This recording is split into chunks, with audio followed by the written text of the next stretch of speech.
Welcome to Decoding Leadership, where we break down the elements of humane and effective leadership. I'm your host, Jade Rubik.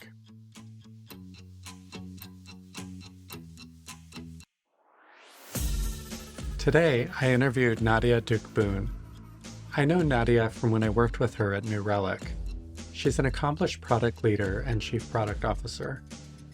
I've learned a lot from watching Nadya over the years, and I've always been really impressed with how she's navigated getting large groups of people on the same page. And she's just really good at aligning executive teams. She gives us some tips for getting better at that and talks through her approach to radical candor, protecting teams, and growing the people on her team. Nadya has worked in engineering and product leadership, including 2 CPO roles, and she's now enjoying a sabbatical. She's someone I have a ton of respect for and enjoy very much. I'm really pleased to introduce you to her. Welcome to the show, Nadya. Thanks, Jade. I always find I learn from talking with you too, so I'm going to look forward to us exploring some of these topics today. I wanted to start with the topic of hard conversations and radical candor. Can you, first of all, just define radical candor for us and tell us why it's so important in leadership? Yeah, I'm actually going to start with the kind of why it's important, because I think it sets a framework for everything we're going to be talking about. And that goes back to my early management career of managing engineers. And one of the things I quickly learned is when you're managing a bunch of smart folks, they're going to disagree. And this actually became one of my little management aphorisms, which is smart people disagree. That's okay. What are we going to do about it? And what I found was like a lot of people got stuck at that point. They're like, we disagree now. Like we all went to our corners, or they just didn't know what to do at that point.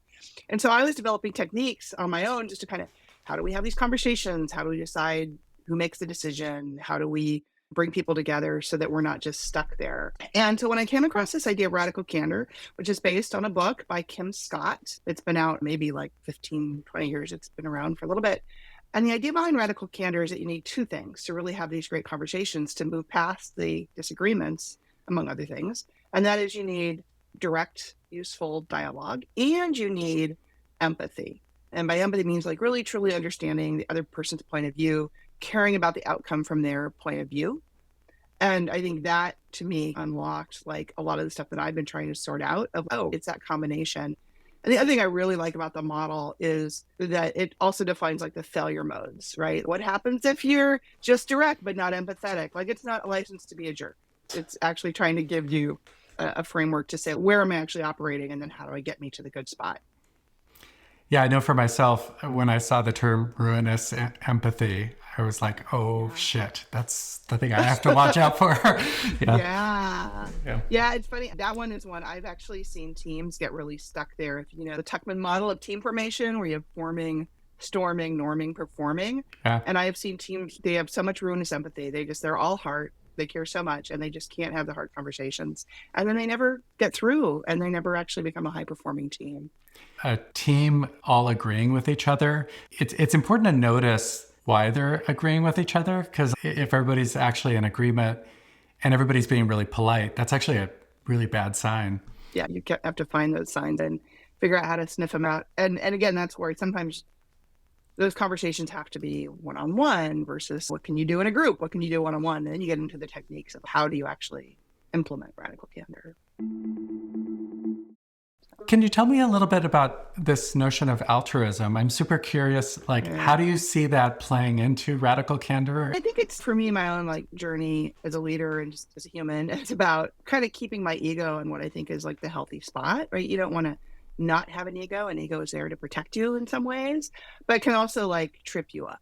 And so when I think that the textbook definition of altruism is just complete disinterest in your own well-being, maybe, and only being interested in others. But I tend to think of it as more of a balance, we're truly sincerely wanting what is best for some other greater good, which could be, it could be a project goal. It could be the company's bottom line even. It could be, but it could also be the success. If you and I are peers and we're working on something together, do I truly want you to be successful? And that is a value that I have, that I say I want everybody I work with to be wildly successful. That's my goal, but not at the expense of my own team or my own success. But can we find that balance? As you move along in your career, you have more and more difficult conversations you have to navigate.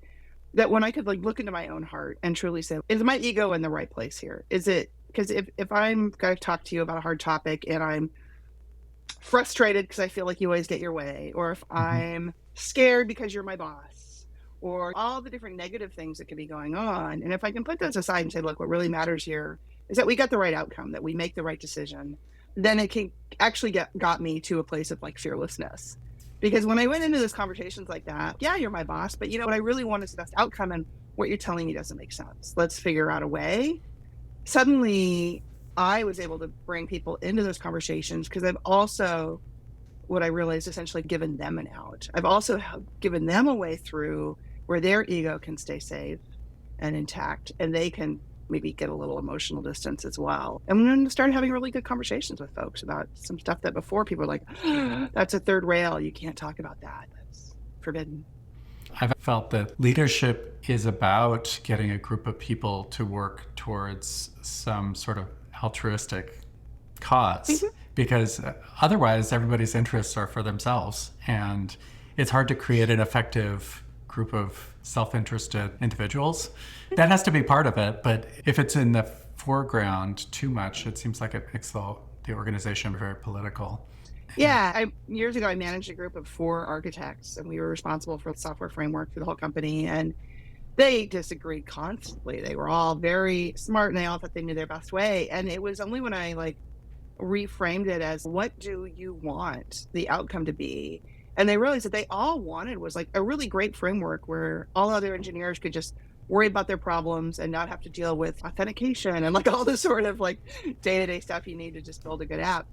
And once they agreed on that, suddenly all the conversations became really navigable, because it was like, what is the best out? They really understood like who their customer was, what outcome they wanted for the customer. They really agreed on that. And then that gave us a path through the technical disagreements because we had a framework.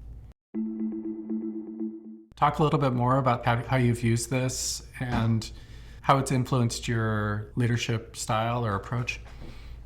Yeah, I think it really has affected me like up and also as just a people manager. Thinking about it just in terms of as a leader now, like the last couple of roles I've had, I've been a member of an exec team. And the thing when you're on an exec team is, as you know, is you're responsible for a whole function, and all your peers, they don't know your job.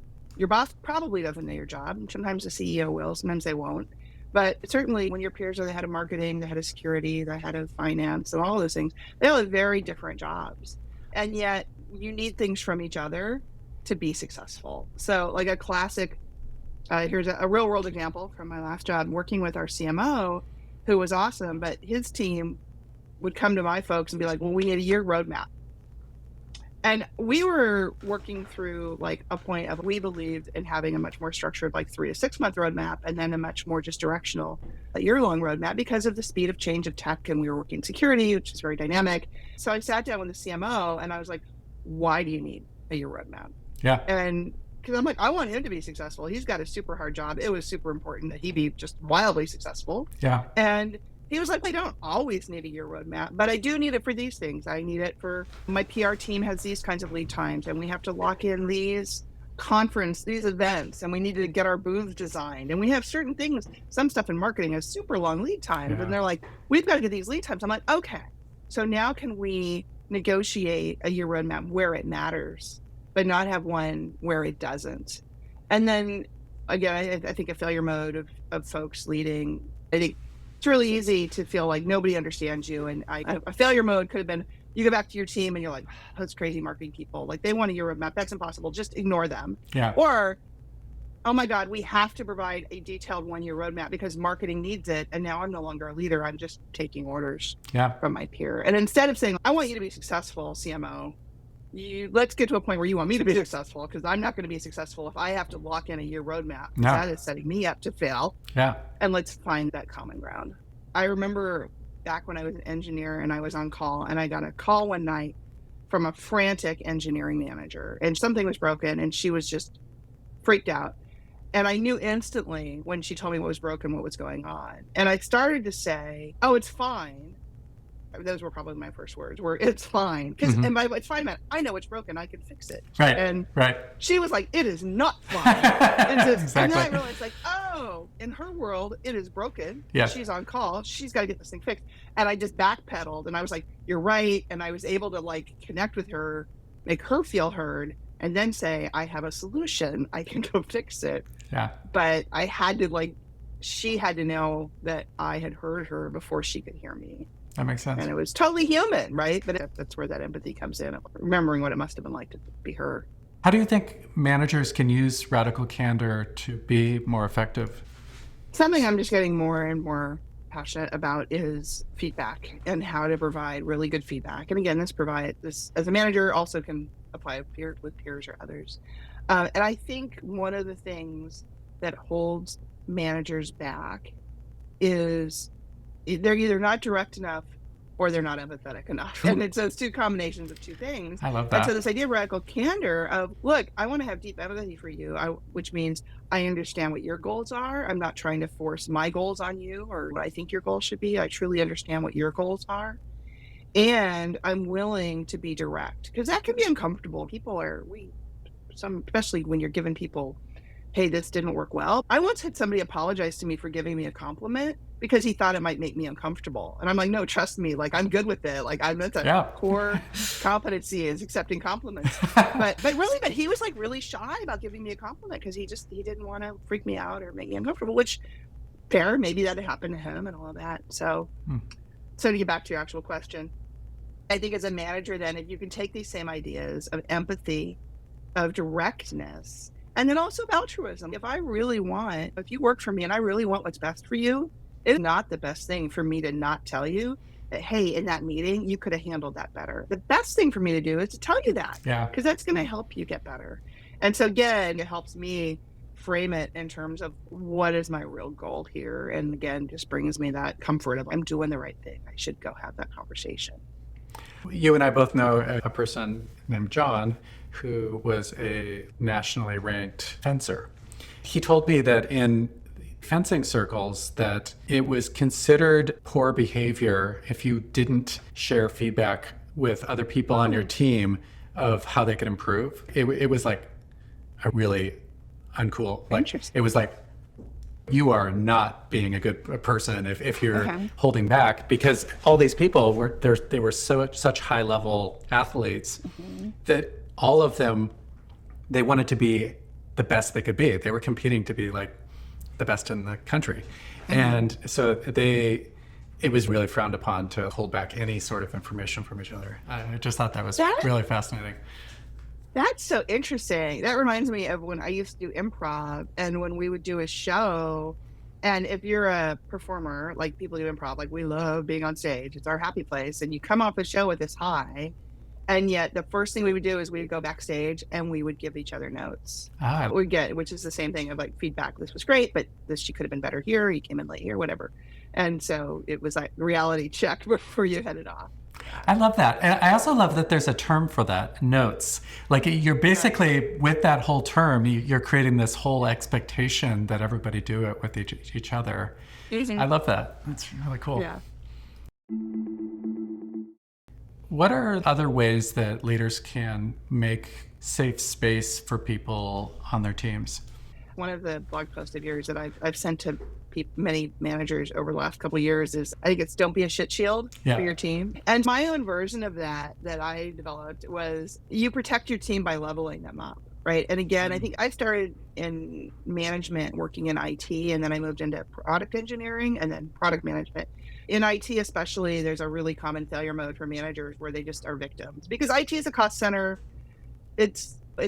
Technology is hard, but you often don't feel like you're part of the real company. And it's really easy for managers to just be like, they don't understand us. You guys are great. You're perfect. I'm going to just go be a shit shield, essentially. Yeah. I never bought into that just intuitively. But when I was managing my first product engineering team, where we were building a thing made by the company, and we still had some of the same pressures because the general manager, he wanted a thing and he wanted it now, and he didn't know why it took so long and cost so much, and all the same things I'd seen in IT. But what I realized is that there were nuggets in there where, my team needed to be better. My team could have been more productive. We could automate testing. We could do things to be more efficient. And my best way to protect them, and by protect them, I mean like make sure that they're seen as high performing, make sure that there's lots of budget to give them raises, make sure that they get to work on challenging projects and not the boring stuff. Like all the things that people want was to actually help that team be better, and then to figure out how to show that improvement. And that's probably the hardest part of the whole thing, is like, how do you talk to non-technical people about what you're doing within it? But it's better than just saying everything is fine, we have nothing to work on, and it's just those people. And I think, again, that comes back to these ideas of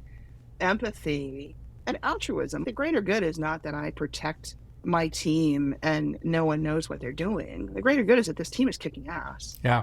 And everyone's like, how come we don't have 4 teams like that? You're essentially insulating them from even a politically poor situation, because they're going to be seen as somebody that produces good outcomes. Yeah, and frankly, even at the end of the day, things go sideways, and sometimes through no fault of anyone. There's just things don't turn out the way you want, and somebody has to go back out and find themselves another job.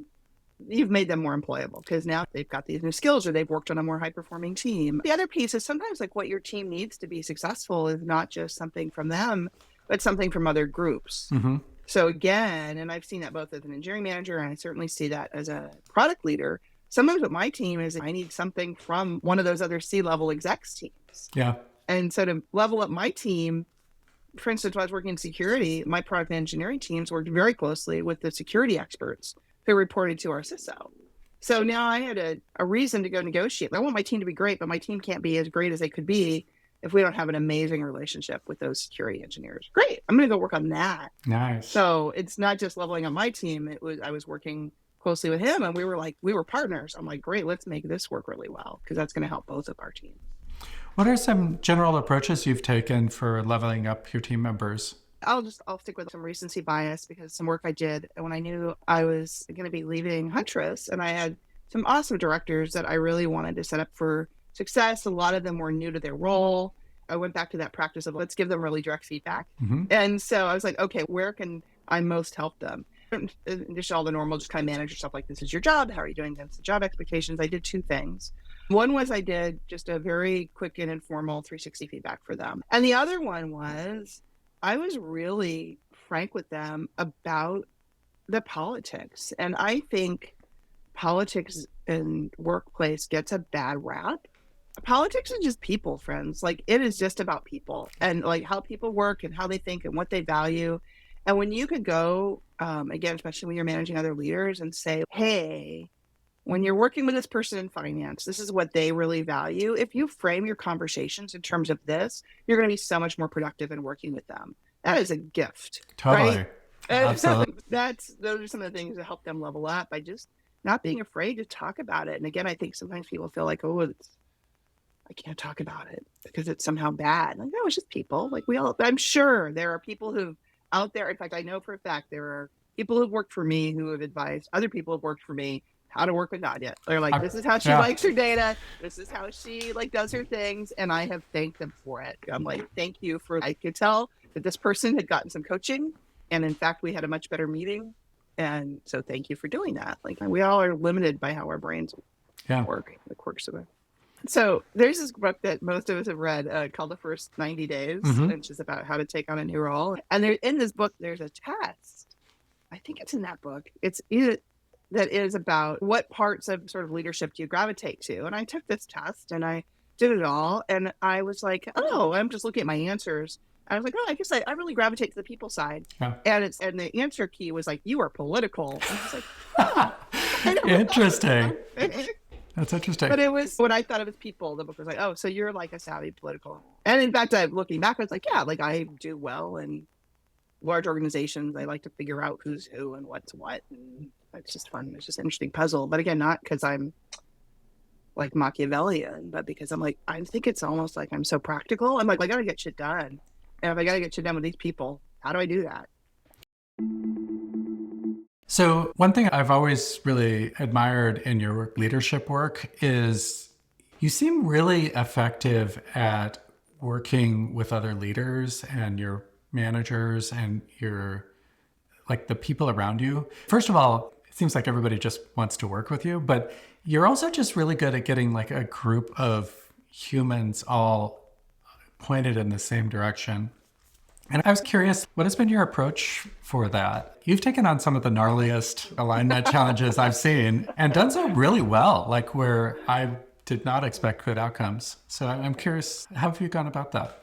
It's funny because I think it's sometimes when you're good at something, it just becomes part of your DNA, just part of Totally. your how you maneuver. But when I was leaving Huntress, I'd been working with this awesome architect there, and I was having like our goodbye conversation and like giving each other advice and all of that. And one of the things he said, he actually gave me the same feedback. He's like, I've loved watching how you align. And I was like, okay, so this is like right in front of me. What have I been doing Yeah. that he saw that he felt was useful? And so one of the things I had done in that role, I was actually filling in addition to my day job as CPO, I was also filling in as product manager for a product where the PM had left. And it was a crucial, the new product we just launched. And there was a big question about one feature we had implemented. And sometimes you can build a feature and it's so close to perfect, but not quite. And then you have to decide, am I in a sunk cost fallacy that I'm going to keep trying to make it work really well?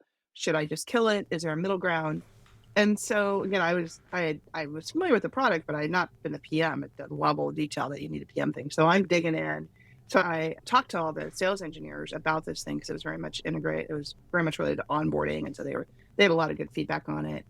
Just trying to quickly get a bunch of points of view on this range of options, and then formed an opinion. Like said, okay, I think this is a tack we need to take. Socialize that with a key stakeholder, who in this case was the head of sales engineering, and said to her, this is what I think we need to do. Are you on board? Because it was going to affect her team a lot. And then just snapped to grid and said, okay, this is our path forward. We're not going to work on these things. We are going to do this. We aren't going to do that. And so it was this thing of seeking feedback, but moving. I think the thing maybe that gets lost by other people is reflecting back very clearly what you've decided. Like, have you ever been on an interview panel and then you don't even know if that person got hired? Yeah. Isn't that the most frustrating it's thing? like, yeah, it's totally frustrating. Yeah. And so it's like, if somebody's going to give me the gift of feedback, which our sales engineers did, they were awesome. They got me all kinds of good information. That it's okay, like, great, thank you so much. Here is what we're going to do. Here are the next steps. Here's how we've done it. And even if they disagree, they respect that. Even when people are like, oh, that's not the decision I would have made, they're like, hey, she listened, she made a decision, we're moving forward, this is why. That's one example. But the other one is, and I'm thinking of some of the examples you're probably thinking of and some of the more leader challenges I've had. It's very much about listening for the misalignment and then neutrally reflecting that. How do you make it safe to say, hey, I'm in this meeting with all the execs, and I actually don't think that these three people are saying the same thing, even though they're all nodding their heads and smiling at each other. But I actually don't think that what the three versions of what they said are the same. And then put a spotlight on it and say, hey, like what Joe and Mary were saying, I don't think those two things are quite aligned. Can we just lay this out and make sure, is this actually all the same? Yeah. And again, it's not personal, it's not threatening, but it's driving to a clarity so that you don't all leave the room going, we all agreed, but you didn't really agree. There's something about your language where you're laying it out for problem solving in a very approachable way where nobody's winning or losing or anything. I think is something I think you do quite well. I've also heard you be able to represent everybody's perspective or where people are coming from very well. And I think my suspicion is that's also a big part of it. Like, I've heard you talk about leaders like CEOs or people that you've worked with, and you have kind of an empathy for what they're trying to accomplish. And you can almost take on their point of view without losing your own. Yeah, I think empathy is like my superpower, my Achilles heel, right? Like a lot of strengths, right? So you're like, I can totally get that, often get in somebody's head, and it can be exhausting. And it can also mean sometimes you have to again, balance it with your own needs, right? You can't be all empathy and not also care about the things that I care about. But I do think that there's a lot can be done by being willing to be in those conversations a little bit vulnerable, maybe take on a little more of the role of, oh, I just don't quite understand this. Like, people joke about the newbie card, that's so you valuable. can ask all the stupid questions, Yeah. but it's just never give up your right to ask stupid questions, really. And again, takes a little bit of bravery, and you do have to be smart about it. In some situations, you really can't afford to be that vulnerable. You have to be kind of smart, but a lot of times you can. Well, I was coaching very senior engineers and architects, and they were frustrated working with maybe more junior engineers. I would often tell them that. I'm like, take it on yourself. Just be the one who doesn't understand. You can afford it. Yeah. All Set this bank capital built up, you don't have to worry about it. Yeah, and then they could make it safe, and they would come back like, that was amazing. That actually worked. And now suddenly I can talk to this person that I was having a hard time talking to. So I know this is a point of strength for you, but can you think back on your career to a time when getting people aligned was actually really challenging, or when you weren't sure you were going to be able to do it? So many. I'll probably go back to one that you're familiar with, and I think that the statute of limitations that expired on this one, and we can talk about it, and it all turned out there's a happy ending. And that was when I was working on the New Relic One, which was replatforming New Relic onto a whole new user interface. And I was a product leader on it. Our CEO was very personally involved. He was very much a product guy, very passionate about it. And it involved, because of the visibility and because CEO was personally involved, it got a lot of visibility. We would have these giant meetings with the CPO and the head of engineering and the head of product management, the head of design, and 3 other VPs. And I think when I started on that, I was a director, and I was 2 steps down from everybody in that room. But I had to be able, for product to be effective, right? All these disciplines have to come together and agree, and we had to move forward. And so there were definitely some very hard days on that project. I can imagine. But I think, again, it definitely was one where that empathy you talked about, truly understanding where Lou, the CEO, is coming from, understanding why he cares so much, which I think not everybody in that room did. They just saw him as well, he's the CEO. What does he know? He's a guy that hands-on coder who still love building products. Product people are product people, and you can't take that out of our systems. And so I had a lot of empathy for what he was trying to do, as did some of the other folks. But other people, I think, again, it was, it is always hard when you're, I've been that PM where some VP has come in and been like, change your roadmap, go do this thing. And your first 5 reactions are usually no, and no. Totally. Okay. But when I could say, okay, aside from the fact that I don't want to, I put a lot of my own time into this, I don't want to lose my agency, all the reasons, the honest reasons I would have to say no in that case. If you can take the breath, find out, get to the why, get to that, okay, what's going on with this? Yeah. And so I think on that project, I probably had to use every technique in the book in terms of one-on-one time, finding common goals. I did a lot of work around defining the values, what are the principles we want when we talk about this new platform? How can we get everybody aligned? And that did a lot to align engineering, PM, and design. We came up with 5 or something principles of this is why we're doing it. This is what we want the outcome to be. And again, with my architect team, that got people feeling more okay, we have some common goals. We can now debate our disagreements around what helps us get to these goals versus just I like A and you like B. I'm super curious about how you diagnosed what to focus on at that time, because prior to that, this was one of those death projects that nobody really wanted to touch. It was oh God, being involved with that was very risky. And it had a lot of challenges prior to that. And it was very politically complicated. There was a lot of very technically complicated. There was a lot of disagreement about what even that project should be. Basically everybody in the company was throwing their ideas into it. So I'm just curious, how you went about deciding what to focus on, because there were so many things that could have taken your time. How did you decide to get people aligned on the product principles, or what was your thought process at that time? I think as a leader, going back to that architecture team I managed, maybe even before that, one of my go-tos is, does everybody have the same goal and do they know what it is?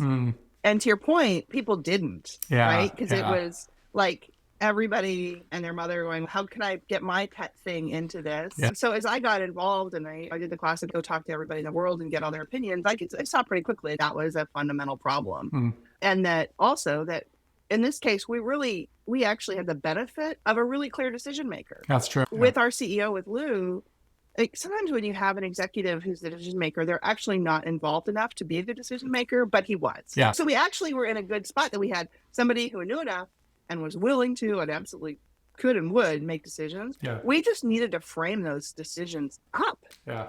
And that's what had been. And so it was like, okay, clarity on the why are we doing this? What are our vision? And then finding those like core areas, to your point. There were some core technical decisions that had to get made. There were some core PM decisions that had to get made, right? And so then it was, I spent a lot of time certainly working with PMs on like when they were like, okay, I think this is where my part of this platform needs to go, and helping them frame up that conversation with the CEO, and then creating a space to have that, which sometimes meant a little pre-wiring with Lou of like, okay, I think you might hate this at first, but hear it out for me, and just doing a little bit of paving the ground. And knowing, frankly, sometimes which conversations needed to be one-on-one with me and the CEO and which ones could be in a bigger group, because knowing what was extra spicy and what wasn't. Yeah. And he appreciated that. He told me later, he's like, he appreciated that I knew enough to know when he needed to have the conversation alone and when we could do it in a bigger group. That's just part of the judgment. He was a very busy guy, and I wanted to make the most of his time. Absolutely. Do you have any advice for people that are doing alignment work beyond what we've talked about today? There's something I learned on that, working on that project, that has been helpful for me. One of the things I noticed, I'm in this big room with all these execs, and I had to run this weekly meeting of, here's the biggest project in the company. And what I saw was, and again, great exec team, super awesome folks, really talented, really smart, disagreed about a ton of stuff, but all individually very good at their jobs. But what I saw was that when the conversation would get down to one level of detail or two below their current jobs, people got really engaged. Oh. And I formed this theory, which was that people love doing their last job.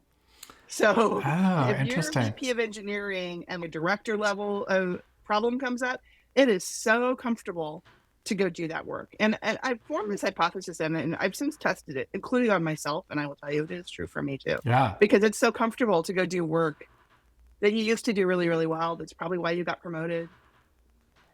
Because I do think it is true that people are always going to find it comfortable to go like one or two levels down below their current job. That when you're looking for alignment, you have to really watch for that. And if you're dealing with an exec team or whatever level you're dealing with, say, is this really the level of detail we should be at? Or do I need to move this conversation back up?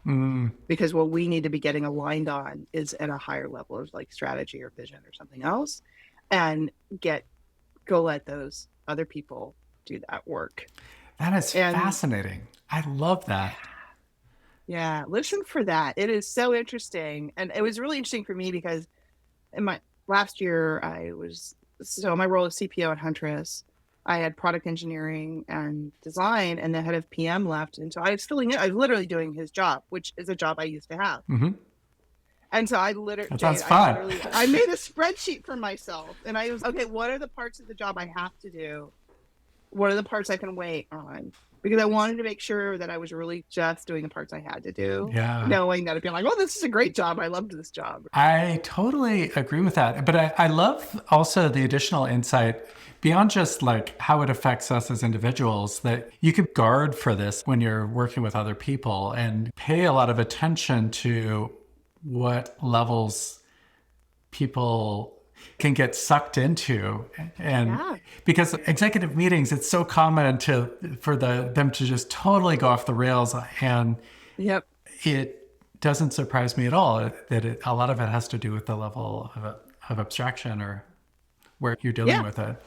Because it's you're dealing with, your job is very hard. Fortunately, most of us try to get jobs where we're having to learn that we don't know how to do everything, so we're a little uncomfortable all the time. And now suddenly, for an hour or two, without consciously thinking about it, I can go to this place where I feel really comfortable. Yeah. It's very tempting.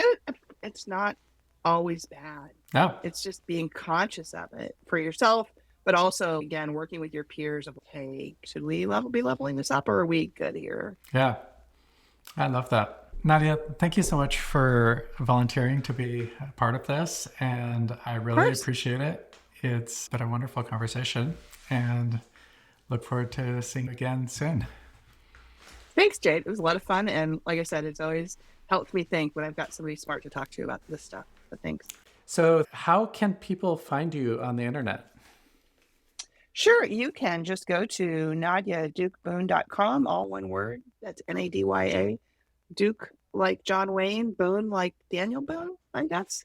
And you can sign up there for my newsletter, which hasn't launched yet, but if you sign up, you'll be the first to know. Awesome. Thank you so much.